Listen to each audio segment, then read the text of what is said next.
nessa casa, que é a minha casa, falar para os meus irmãos tão queridos. E eu agradeço ao reverendo Emílio e ao conselho da igreja pela oportunidade de compartilhar aquilo de mais precioso que temos, que é a palavra de Deus conosco, aqui em casa.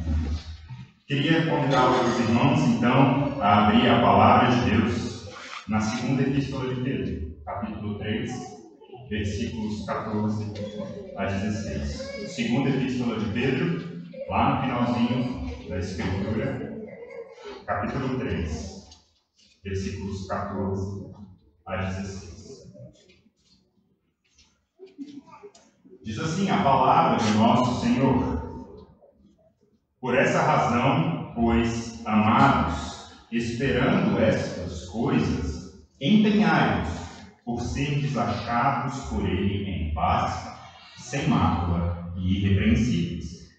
E tende por salvação a longanimidade do nosso Senhor, como igualmente o nosso amado irmão Paulo nos escreveu, segundo a sabedoria que lhe foi dada, ao falar acerca desses assuntos, como de fato costuma fazer em todas as suas epístolas, nas quais há coisas difíceis de entender, que os ignorantes e instáveis deturpam, como também deturpam as demais escrituras, para a própria destruição deles. Oremos. Pai, chegamos à Tua presença confiadamente em Cristo, Jesus que encarnou para nos salvar, Jesus que retornará para fazer novas todas as coisas. Viemos aqui hoje, nessa igreja, com a esperança de dar louvores sinceros àquele que nos amou. Viemos nessa esperança adorar de coração a Ti e ouvirmos de Ti palavras de vida. Alimenta nossos corações nessa manhã para andarmos segundo o Teu querer, agindo, pensando, entendendo, descansando no Senhor. Anima nossas almas, desperta-nos para ouvir a Tua voz. Somos Teus e nosso coração espera por Ti. Em nome de Jesus. Amém. Amém. O que você está esperando? O que o seu coração aguarda? Essa pode ser uma pergunta complicada para você responder, mas para o meu primo Santiago, codinome Zazo, ela é bem simples. Zazo tem um objetivo em mente, um objetivo específico que guia todos os seus dias e a sua rotina. Ele segue um calendário muito específico que só a sabedoria de quem tem 3 anos pode alcançar. Zazo desperta todas as manhãs, às vezes antes do nascer do sol, para o seu ritual de caminhar até o quarto da sua mãe com o coração na mão e perguntar: mãe, hoje é dia de desenho?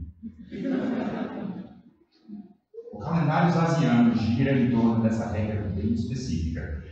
Dessa regra, a qual em cada 7 dias ele tem direito a um dia de desenho. Um dia no qual ele passa um dia se esbanjando com os octonautas e com a patrulha canina. Todo dia a rotina de Zazo gira em torno dessa possibilidade. Da possibilidade desse evento, gerando uma percepção temporal em que tudo para trás é ontem e tudo para frente é amanhã. O tempo dele gira em torno dessa esperança. Tem dia que começa com choro e com ranger de dentes, mas tem dia que começa com correria, com júbilo, com alegria. Afinal, é dia de desenho. Mas e o seu tempo? O seu tempo gira em torno de quê? Qual é a sua esperança? Bem, o nosso texto hoje fala sobre isso, sobre em torno do que o nosso tempo deve girar.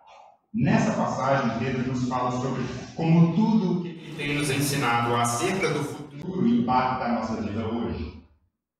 Pedro nos exorta a, considerando o futuro, vivermos corretamente no presente, agindo e pensando bem. Nosso texto nos chama a viver hoje, na esperança da obra de Deus revelada nas Escrituras. Devemos viver hoje com uma esperança ativa, centrada na providência de um Deus paciente, como a Bíblia nos ensina. Isso é o que nós vamos ver hoje nesse texto. Um texto que está localizado no capítulo 3 da segunda epístola de Pedro, que vocês já estão estudando há algum tempo nessa série. Um capítulo em que Pedro denuncia os ensinos errados de falsos mestres que estavam azucrinando a igreja. E Pedro esclarece como acontecerá o julgamento de Deus que certamente virá no último dia. Como vimos semana passada, com o reverendo Emílio, o último dia virá e haverá uma queima restauradora naquele dia, em que Deus retirará as impurezas da terra. Deus promoverá uma destruição não do mundo, mas do mal que está incrustado, que está agarrado no mundo. Nós veremos no último dia, então, a redenção da criação inteira. Dessa criação e dos nossos corpos, será uma ressurreição cósmica. Todo o mal será queimado e todo o bem será liberto do cativeiro que hoje se encontra. Esse será o dia do Senhor, em que Jesus virá para julgar todas as coisas e fazer tudo novo. Esse será o dia da inauguração dos novos céus e da nova terra, o local onde a justiça habita. E foi onde paramos na semana passada. Pedro diz então hoje para nós que nós, o povo de Deus, esperamos esse dia. E é sobre essa esperança que a passagem fala, que nos leva ao nosso primeiro ponto dessa manhã. A nossa esperança é ativa. A nossa esperança é ativa. Veja comigo o versículo 14 aí, na Escritura. Por essa razão, pois, amados, esperando estas coisas, empenhai-vos por seres achados por ele em paz, sem mácula e irrepreensíveis. À luz das coisas que acontecerão, como viveremos? Ora, com esperança. Veja, Pedro diz ao povo do Senhor que por essa razão nós esperamos. Nós esperamos por causa da promessa de que novos céus e nova terra serão feitos onde não há injustiça, onde não há pecado, onde não há miséria e não há sofrimento, onde todas as coisas funcionarão tal como elas deveriam ser. Essa realidade futura necessariamente gera efeitos no presente. A esperança da consumação final transforma o tempo que se chama hoje e transforma a maneira como nós vivemos. Veja que não há dúvida quanto a essa consequência lógica. A esperança é um pressuposto do coração do crente.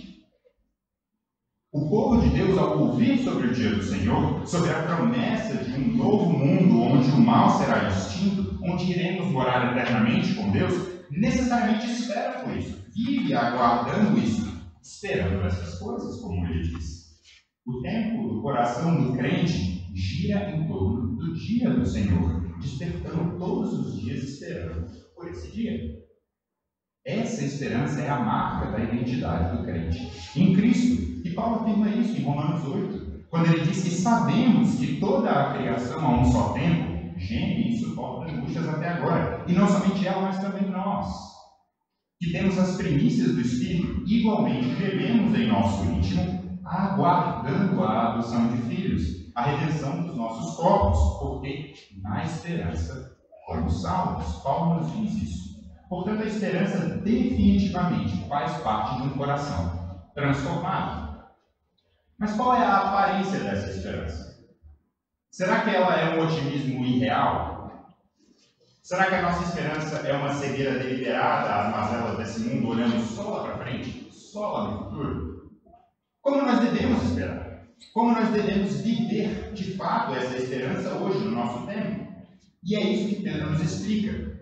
Ele coloca no versículo 14 um verbo geral, esperando, e ele desdobra esse verbo em duas coisas. Ele desdobra esse verbo em duas exortações: empenhai-vos e tende. Esperamos com uma esperança que não cessa, esperando é uma ação contínua, gramática importa, esperando é uma ação contínua. E essa esperança impacta a nossa conduta, o nosso empenho, e a nossa visão de mundo, que é o nosso entendimento. Essa esperança não é um otimismo bobo alegre, e nem uma cegueira deliberada para o mal desse mundo, mas é uma esperança assustadoramente realista. Uma expectativa que não é confortável com o mal, que não suporta o mal, mas rejeita o mal, age e pensa contra ele. A nossa esperança, portanto, nos leva a viver piedosamente para Deus e diante de Deus. Portanto, essa nossa esperança deve nos levar a agir. Veja, Pedro nos chama a nos empenhar. Isso significa aplicar o nosso maior esforço para sermos achados em paz, sem mácula e irrepreensíveis. Ué, mas o reverendo Emílio semana passada não disse que não é pelo nosso esforço que nós entraremos no céu? Sim, ele disse, e ele está certo, porque Pedro aqui não está pregando que seremos salvos pelas nossas obras. Então, que esforço é esse? Bem, trata-se da mesma ideia que Pedro já falou para nós no capítulo 1, no versículo 10, quando ele nos exortou a confirmar a nossa vocação, a nossa eleição. Não só Pedro, mas Paulo também nos faz a mesma exortação, como vimos hoje em Colossenses 3, que lemos mais cedo. Pedro e Paulo igualmente nos exortam a não vivermos conforme as coisas daqui da terra, mas para buscarmos as coisas lá do alto.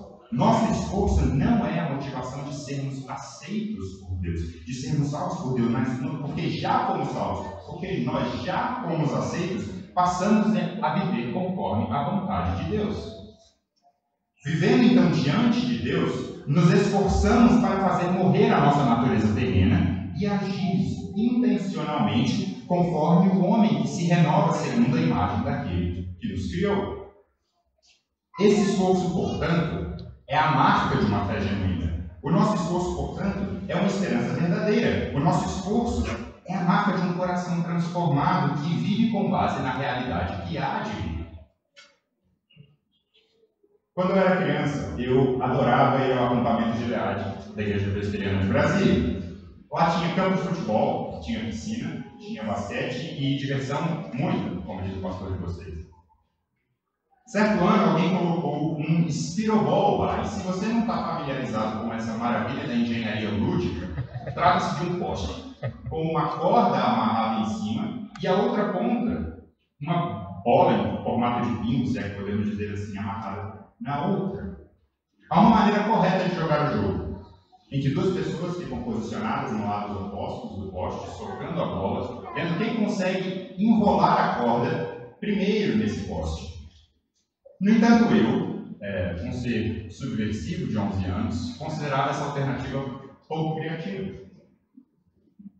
Eu preferia segurar a bola em cima da minha cabeça, correr, pegando impulso, e girar em alta velocidade ao redor do poste, pendurado naquela corda até o último momento possível em que eu saltava antes dela terminar no alto. De tanto fazer isso, pela 74ª tentativa, talvez, eu, tonto, perdi a oportunidade de saltar.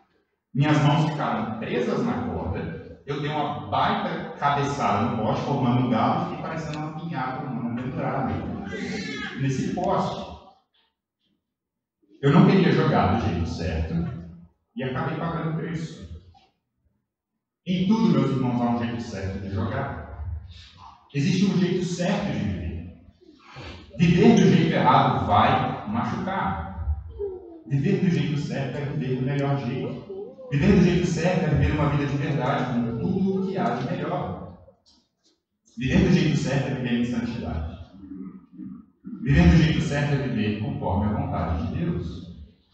Viver em santidade é viver nas boas obras que o nosso Criador preparou para que de antemão andássemos nelas.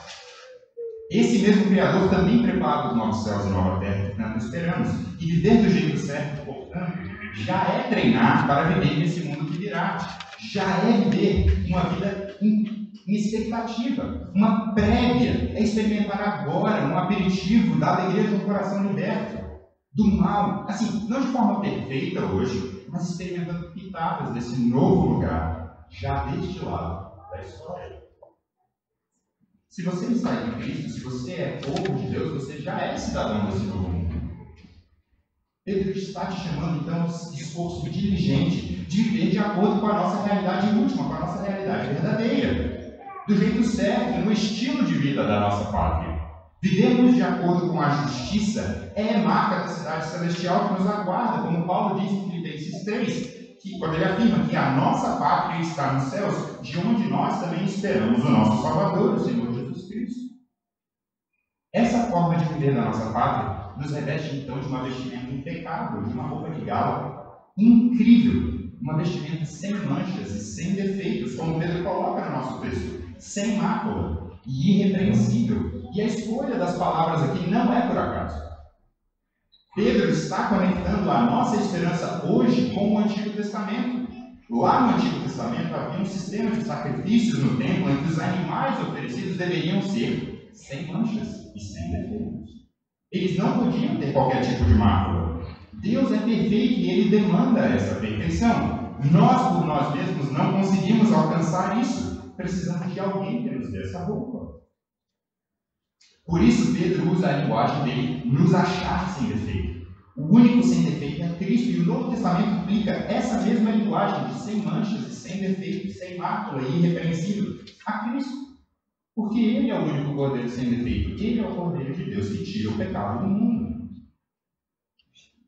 Pedro nos mostra que o nosso esforço, então, não é independente. O nosso esforço é para nos revestirmos de Cristo.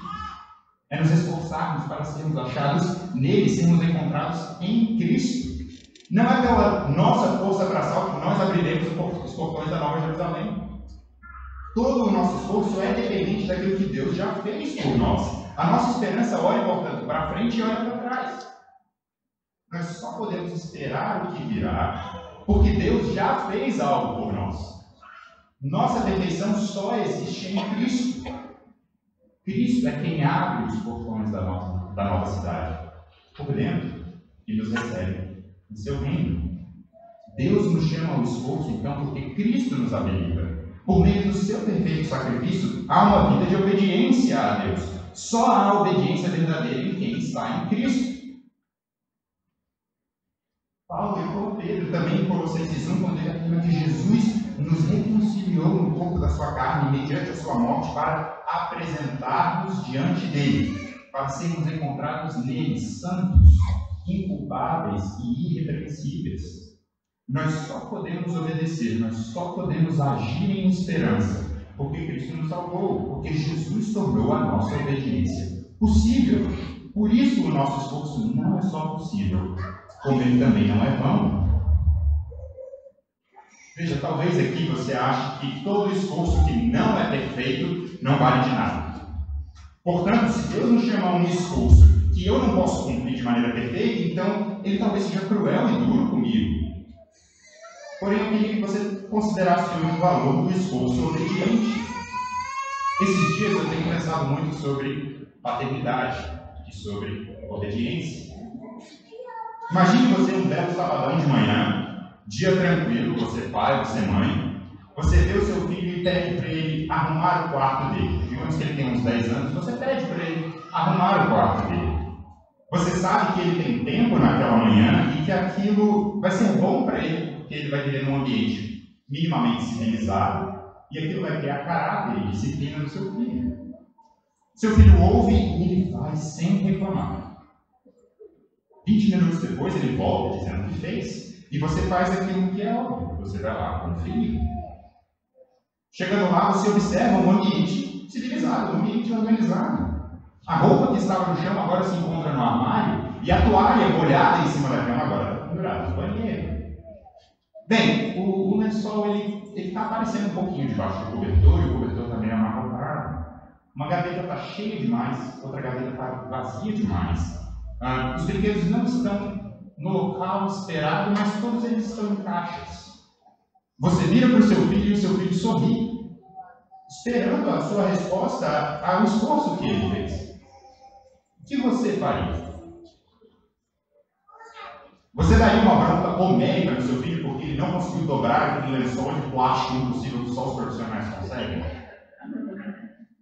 Ou, não sei, você deixar o Ia de castigo 6 meses simplesmente porque ele não colocou os materiais simetricamente distribuídos na gaveta? Ou você abraçaria o seu filho, orgulhoso por aquilo que ele fez, pela obediência sincera? Como você acha que o seu pai está no céu? Um pai que ama mais do que você ama o seu filho. Um pai que ama mais perfeitamente do que você ama o seu filho. Como você acha que o teu pai responde à tua obediência sincera? Como você acha que o teu pai te vê? Ele te vê em Cristo. Deixa lá da história, a sua obediência jamais será perfeita, mas o teu pai se alegra. O teu pai te vê em Cristo. E ele ama você e ele ama a sua obediência sincera. algo que só é possível por causa da obediência perfeita de Cristo. Deus conhece as suas limitações, Ele sabe da dependência que você tem dele. Pedro nos chama hoje, então, a uma esperança ativa, que é uma obediência dependente de Cristo.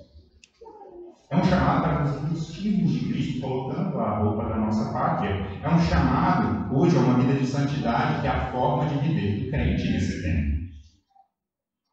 À luz do que acontecerá, devemos viver hoje, agindo nessa esperança de que Ele voltará para julgar e fazer novas todas as coisas, e isso é para o nosso bem. Que nos leva ao nosso segundo ponto dessa manhã. A nossa esperança é centrada em um Deus paciente. Veja comigo o início do versículo 15.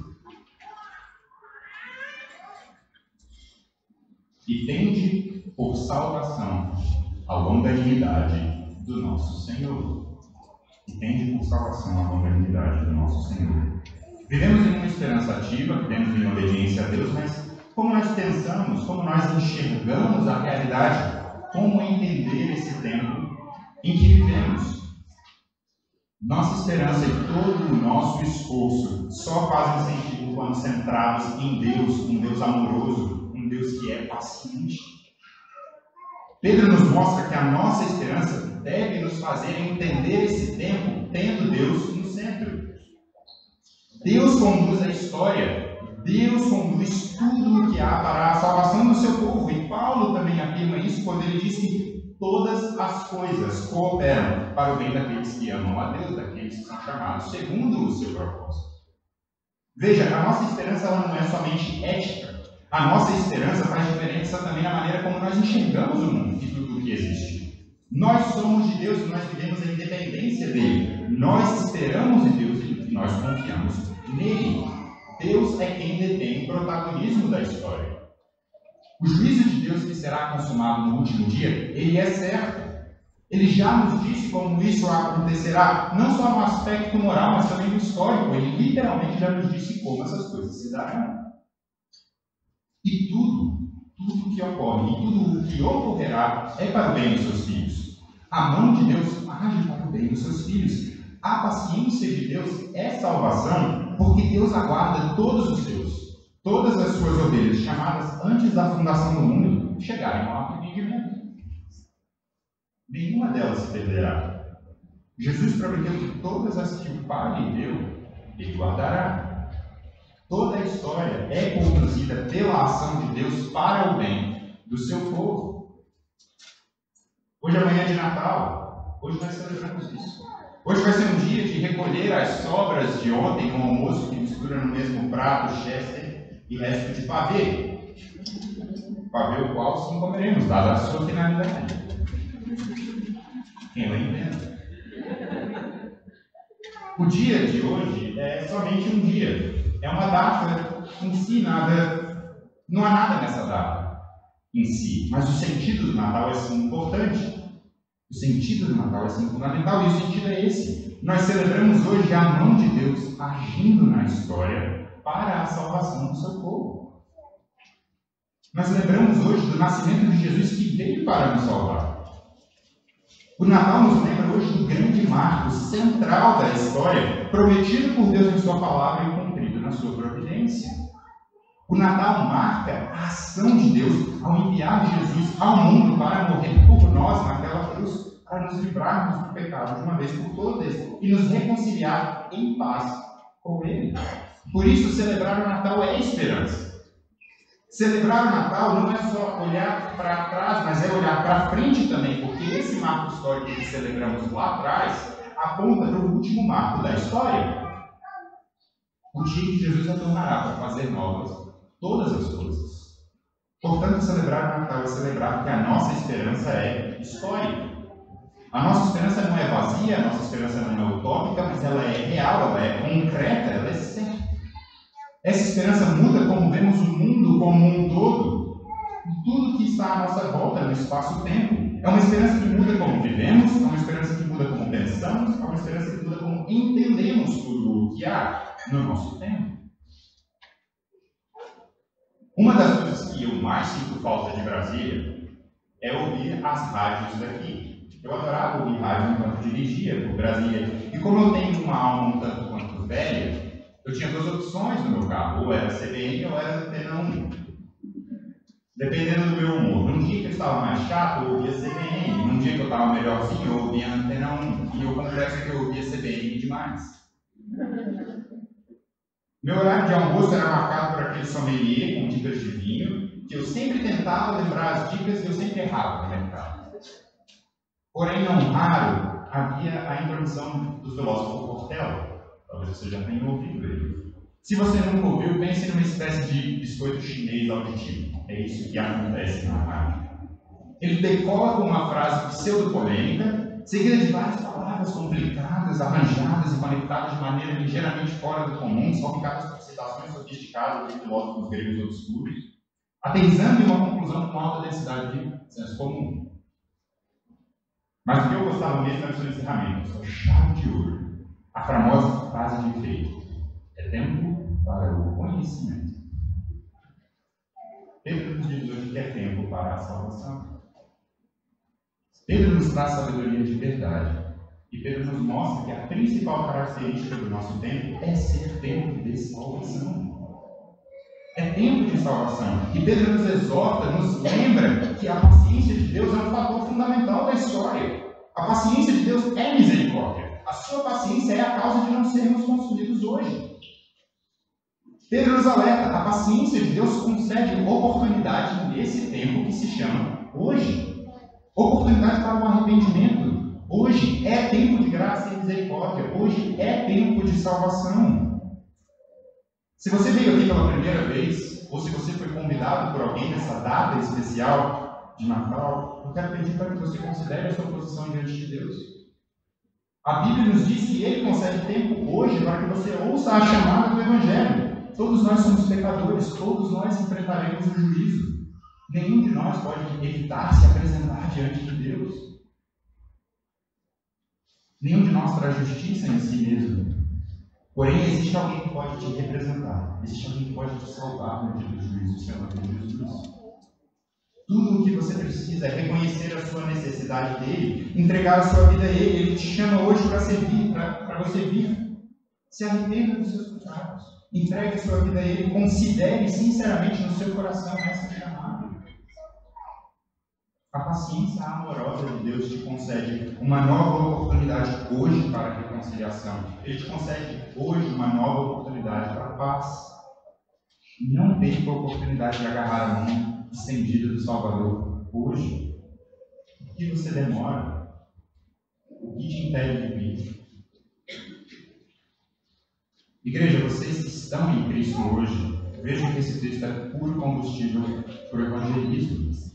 Não deixe para amanhã.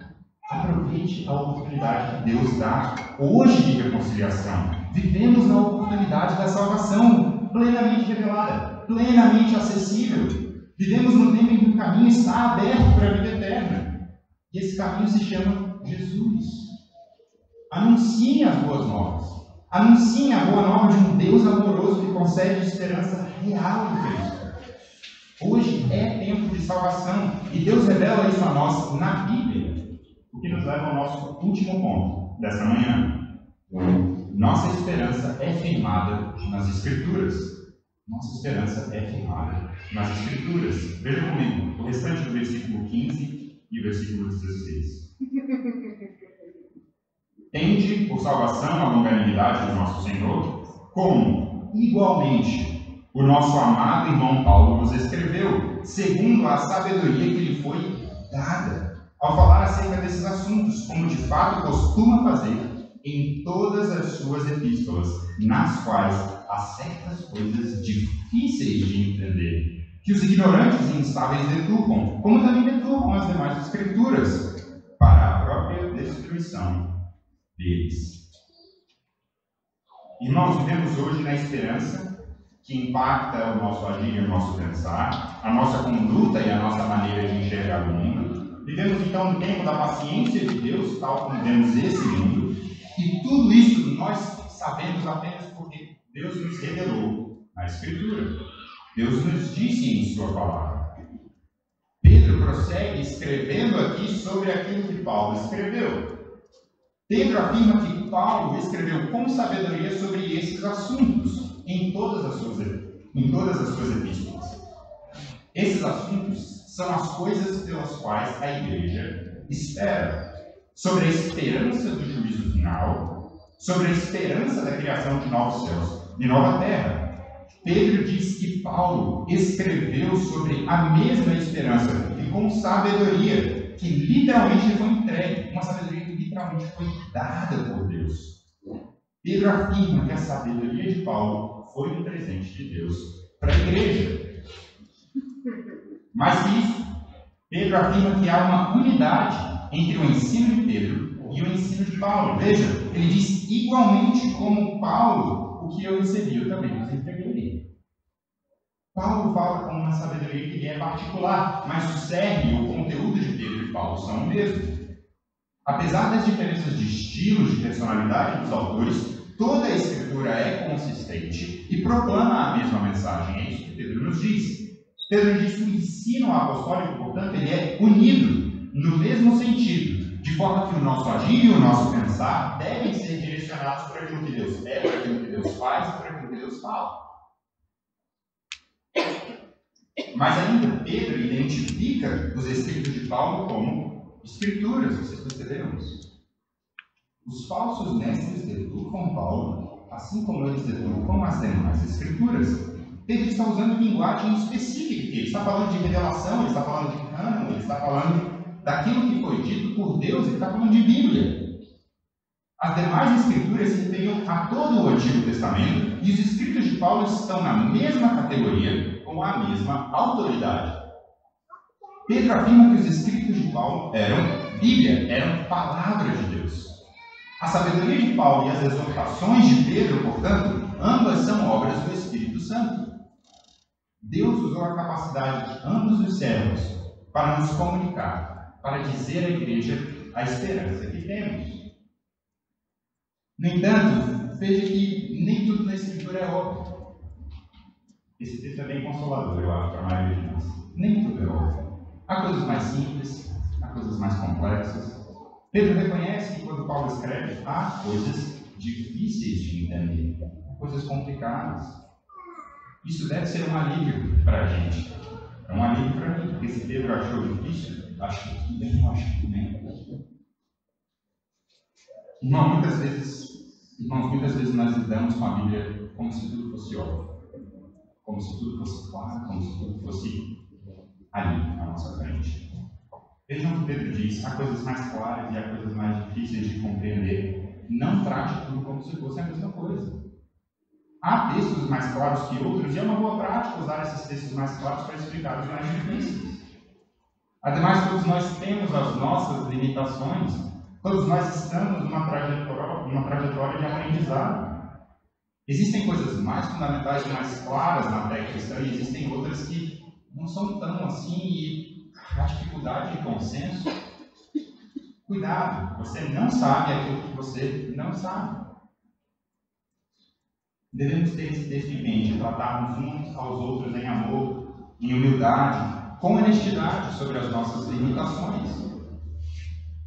Por outro lado, podemos ter confiança na Escritura. Ela é a autoridade de fé e prática em nossas vidas e nós dependemos dela para a compreensão e para a nossa segurança, tanto no nosso agir quanto no nosso pensar. Existirem coisas complexas nas Escrituras não significa que tudo é mistério e que tudo é incompreensível.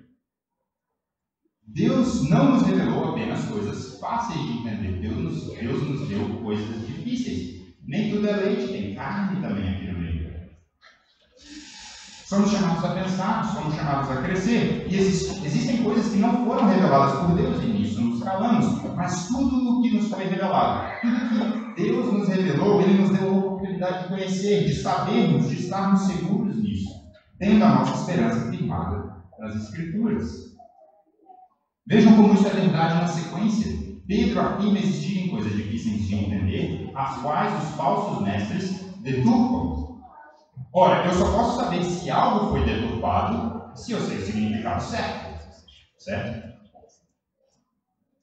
Eu só posso deturpar algo que é o seu significado verdadeiro. Os falsos mestres deturpavam o que Pedro achava complexo, mas Pedro compreendia o significado verdadeiro daquilo e afirmava que aquilo era difícil de entender. O fato de Paulo escrever com sabedoria sobre algo complexo não significa que é inacessível, mas significa que demanda esforço para aprender. Um esforço ao qual nós somos chamados em esperança. Igreja, nós somos chamados a ser um povo que pensa. Nós somos chamados a ser um povo que aprende, que se esforça, que cresce. Glorificar a Deus implica em nos esforçarmos para entendermos o que Ele nos disse. O significado e a autoridade está em Deus e não em nós. Está na palavra de Deus. Portanto, Pedro nos chama a sermos o oposto dos falsos mestres. Pedro se refere a ele como ignorantes, como instáveis. E isso pode te dar a impressão de que eles eram pessoas indoutas, sem educação formal. E não é isso. O que Pedro está dizendo é que os falsos mestres são pessoas que se recusam a aprender. Pessoas que não se submetem a nenhuma outra autoridade, senão eles mesmos.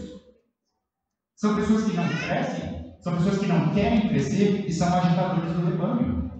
Os falsos mestres são pessoas que rejeitam a instrução. Pessoas de alma perturbada, que distorcem a Escritura, literalmente no grego, que torturam a palavra de Deus.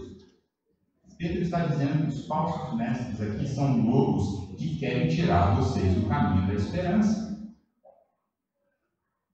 Os falsos mestres se recusavam a pensar e agir conforme as Escrituras por conta dos compromissos dos corações deles, não por causa da complexidade da Bíblia. Eles já tinham os seus ídolos de estimação, e isso os levava a distorcer as Escrituras para acomodar esses desejos que eles tinham dentro. Não é a Bíblia que é o problema aqui, é o coração deles que é o problema aqui. Eles queriam viver uma vida conforme a vontade deles e não prestar contas para ninguém. Eles estavam vivendo vidas imorais, fazendo o que era certo aos olhos deles, sem Deus no mundo, sem se importar com as Escrituras, sem esperança alguma e usando Paulo como desculpa para justificar tudo isso. E Pedro puxa a orelha, Pedro fala, não. Ao buscar viver uma vida distante de Deus, eles estavam tomando posse da Bíblia, dominando o rebanho e se justificando com o ar de mestres da igreja. Eles se arrogavam como entendedores da palavra, sem querer entender coisa nenhuma. Queriam usar a palavra para os seus próprios fins, sem uma vida de obediência, olhando apenas para o próprio umbigo, sem considerar Deus. Vejam, eles usavam o que Deus disse para desobedecer a Deus. Eles usavam as palavras que Deus pronunciou para agir contra a justiça de Deus, detendo a verdade de Deus como injustiça. Eu gostaria de te dizer que isso ficou no passado, mas assim segue o coração do homem. Hoje ainda tem muitos agindo dessa mesma forma. Cuidado com essa turma. Não é à toa que Pedro afirma que isso seria para a própria destruição deles, porque o juízo de Deus é certo. Pedro é até um pouco irônico aqui, ele afirma que, da mesma forma que os mestres rejeitavam a autoridade das Escrituras, se preocupando apenas com eles mesmos estavam criando condenação sobre a cabeça deles, cavando a própria cova. Pedro afirma que os falsos mestres não eram marcados por esperança nenhuma. O caminho deles é a destruição. No entanto, irmãos, nós somos marcados pela esperança. Nós temos um caminho seguro. Nós temos uma esperança que vem da boca do próprio Deus. Ele disse que voltará, e Ele nos levará para a terra onde habita a justiça. Essa esperança futura muda o nosso presente. Essa esperança muda a nossa maneira de agir para obedecermos a Deus hoje. Essa esperança muda a nossa maneira de pensar para sermos capazes de ver a mão de Deus agindo na história. Hoje é tempo de salvação. Nossa esperança é firmada nas Escrituras. É uma esperança partilhada por nós, partilhada por Pedro, partilhada pelo nosso irmão Paulo. Paulo que irradiava essa esperança e transbordava ela em todas as suas epístolas. Paulo, nosso amado irmão, sem cessar, usava toda a oportunidade para proclamar a salvação pela maravilhosa graça da paciência de Deus conosco, tal como ele disse em Tito 2, quando ele nos encoraja com a sua singular sabedoria, dizendo que a graça de Deus se manifestou salvadora a todos os homens, educando-nos para, renegados à impiedade e às paixões mundanas, nós vivamos no presente século, sensata, justa e piedosamente, aguardando a bendita esperança e a manifestação da glória do nosso grande Deus e Salvador Jesus Cristo, o qual se deu por nós, a fim de remir-nos de toda a iniquidade e de nos purificar para si mesmo, um povo exclusivamente seu, zeloso de boas obras. Amém comigo? Senhor, firmados nessa esperança, nós confiamos em Ti. Firmados nessa esperança, nós temos fé no Senhor. Nessa esperança nós viemos hoje, triunfantes Te adorar. Viemos hoje alegres e movidos pelo amor de Jesus, o Messias prometido que veio nos resgatar. Faça-nos um povo zeloso por boas obras. Concede-nos a graça de ver a Sua mão agir no ordinário e na história. Firma os nossos corações na esperança da Tua palavra, esperança essa que temos somente em Cristo, em nome de quem oramos. Amém.